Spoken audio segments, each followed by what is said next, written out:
Good morning. It's Thursday. It's November the 4th. We read today the parable of the lost sheep from Matthew 18:10 through 14.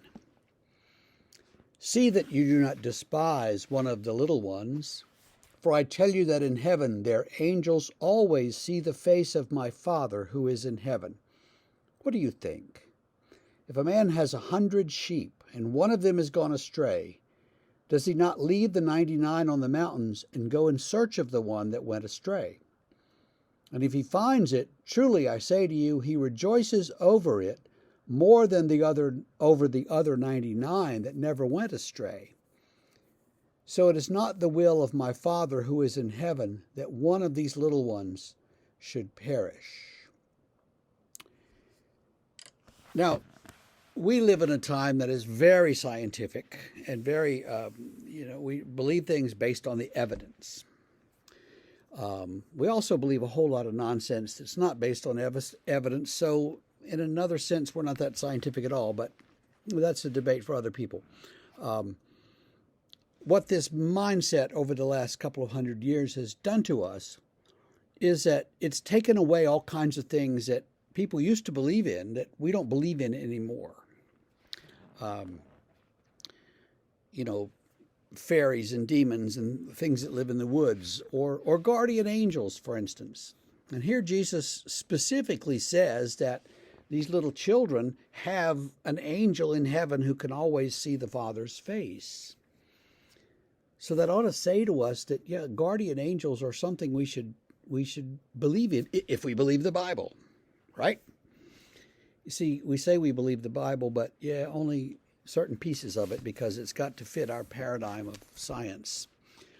At any rate, there's some evidence here that there are guardian angels, and I think about that sometimes, and I think, wow, if there are guardian angels, I must give mine a lot of grief, a lot of cause for pain and despair, and oh God, please help him, keep him busy. But the parable, though, is about the man who has 100 sheep, which is a huge flock in those days. It may be all the sheep in the village that he's keeping watch over. 100 sheep, one of them goes missing, and he doesn't just go, okay, 1% loss is not too bad. He goes and looks for it, and he rejoices when he finds it, and he rejoices more than he does over the 99 that never wandered off. So there's something there about God takes care of us. God cares about every single one of us. 99 of us are behaving, but the one who's gone astray, God's going to seek after. God's going to look after. So you can't get outside of God's care for you. And that's important to realize because so many times we think, well, this happened, that happened, and where was God? Why doesn't God care? God doesn't watch over me. God forgot about me. God is busy with something else. God's never busy with something else. God always knows where we are, what's going on, and cares for us in a way that is so deep we can't imagine it. If we could imagine it, perhaps, we would imagine it, and we'd have a better life, but that's how it is. So remember that God always seeks after us, whether we're wandering off lost like lost sheep, or whether we're giving our guardian angels all kinds of grief, or whether we're just behaving ourselves and sitting in church.